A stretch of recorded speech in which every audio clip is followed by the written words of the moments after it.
Well, let's sit back, kids, and weed out the bullshit.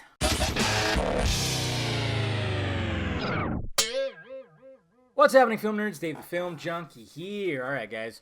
Another goddamn Reddit post on DCEU leaks, which I wish we would stop throwing all these around, but sadly, it always keeps on happening because I think there's been more misinformation off of this Reddit post, subreddit, whatever the heck, than anything else. I mean, it seems like there's just a bunch of shit. So I thought, okay, I had a lot of people send me screenshots, and they wanted to get my take on it. So here we go, guys. Let's go over some of this. Let's go over some of this stuff, and I'll put in the shit that I've heard, and let's blow this out of the water. Time Warner is expecting to win the merger deal with AT&T. I don't really know anything about that. Sounds about right. It's possible that Kevin Tsujihara will be replaced with the CEO of Warner Brothers if the merger goes through. Well, whatever gets him off the throne, that's fine by me. You can expect lots of changes or no changes at all in staff members and executives. Okay. Relating to this, it is believed they are holding out on most of the stuff and are not releasing any info prior to the merger, blah, blah, blah. The DC streaming service and everything. So that's stuff that's happening with Warner Brothers. Now here we go when it comes to Justice League and everything that happened with that. Jeff Johns and Zack Snyder both wanted JL to be longer, but at the same time, they also had creative issues, especially with Superman characterization and speeding up the universe. That is, I don't know about the longer thing. It seems a little strange, but I think for a bit there, Johns was actually on board with a 3-part Justice League, or at least a 2-part Justice League. And when it comes to Superman stuff and speeding up the universe, well, obviously Jeff Johns, he wanted to be like Kevin Feige number 2. So he, of course, wanted to expand. And so it's, so that part, from what I hear, is true. But at the same time, they kind of butted heads on Superman, even though Snyder was trying to get it to that point. There really wasn't any bad blood between them, and Jeff Johns wasn't heavily invested in that project from the get-go. It was made clear by the studio that Jeff Johns was just an advisor for Justice League and had no real control over it. That is pretty true, too. They really didn't have any bad blood. From what I heard from the January cut that was shown to Warner Brothers that was praised by people, Johns actually liked that movie. He actually did, which is surprising. Yes, I know. But at the same time, he was still wanting to be Feige number 2. So when there was worries, he just kind of took a knife right into the back of Snyder. The studio had a board meeting. They decided to remove Zack Snyder from Justice League. He wasn't actually fired since they still wanted to have a business understanding with him. For the most part, that is true, but I mean, it depends on your definition of firing, I guess. I guess they kind of just pushed him away so much that he quit. So I don't know if that's technically firing. Many people in the studio believed the movie Justice League was never going to be made, and the studio was divided at what to do, but at the last minute, they brought in Joss Whedon. Yes. It wasn't Zack who brought in Joss Whedon. It definitely wasn't. It was Warner Brothers execs and the guy with the baseball cap. Joss had complete creative control since he knew what happened to Zack Snyder.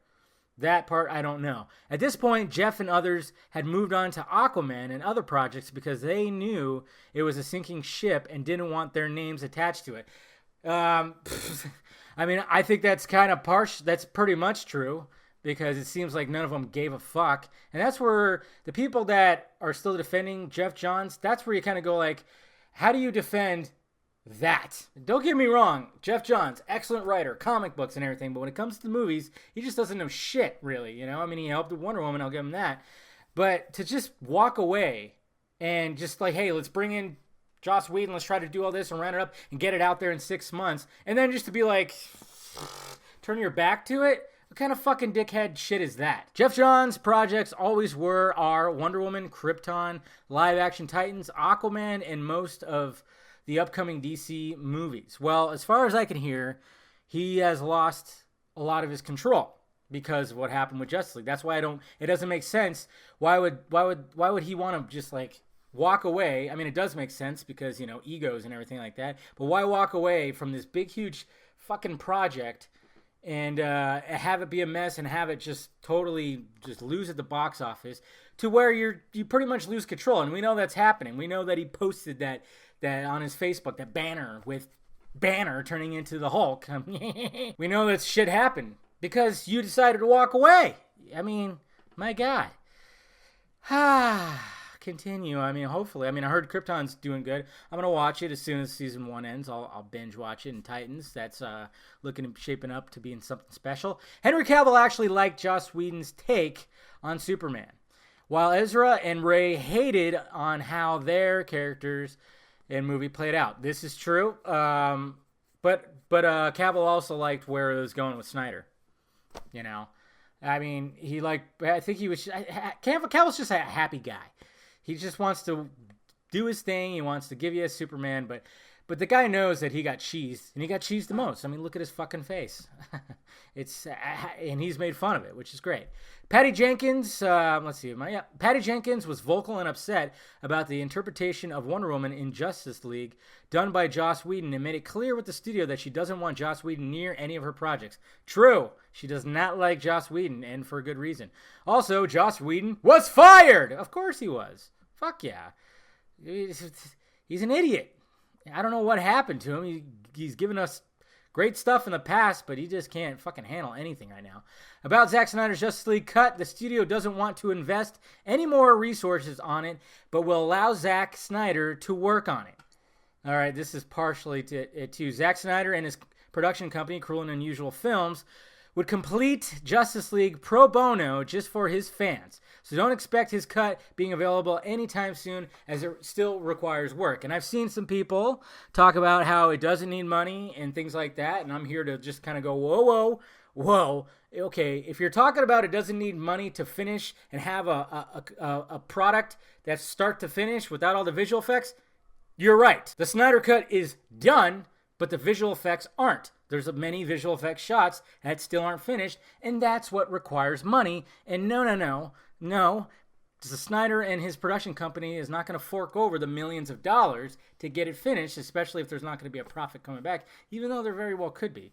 So, yeah, partial truths there, but not everything. Yeah, Warner Brothers, I don't think is going to invest any more money into it unless there's just a super high demand. But Zack Snyder and his production company is not going to fork over millions of dollars to finish the visual effects. But the Snyder Cut, from start to finish, edited, sound mixing, audio, all the stuff, done. There's just going to be times where you see shitty visual effects because they're not finished. Black Adam being in Suicide Squad 2, simply not true. Doesn't sound like it would be true. Warner Brothers has been talking to many directors, not necessarily mean for DC movies. Names include, there's a whole name here, Tarantino, there's even Scott. Somebody's mentioned that, even David Yates. Somebody even mentioned, that there's a bigger director that's coming aboard, and a lot of people are pointing at Ridley Scott, so who knows with that. I didn't get to see it, but the guy who did said Aquaman concept art is rad. Yes, we all have heard that. I asked about Batman, if Ben is staying or not, but unfortunately, they don't know anything about it. So, and I don't know anything about it either. All I know is stuff that's happening behind the scenes, that happened behind the scenes with Justice League. So there you go, guys. So a lot of it's not, from what I've heard, the stuff that I've heard, some of it's, the Whedon firing, Patty Jenkins not liking that, Henry Cavill, stuff like that, I've heard is true. But when it comes to John's, like I said, it's like he liked it, but then he went around and turned his back. He turned his back because he was too busy thinking broader and thinking of his, and it bit him in the butt, which is funny. And then, of course, Warner Brothers and Cruel and Unusual, they're not going to spend their own money finishing those visual effects. So there you go, guys. That's just what I heard. It could be wrong, but I'm just going by what I've heard and what I've been told. So there you go, guys. Let me know your thoughts about it down below. What do you think about all this? Hit that like, thumbs up button if you'd be so kind. Subscribe to my channel. Visit filmjunkie.com for all of my content. And, of course, visit the closet for shirts and stickers. All right, guys? I'll talk to you later.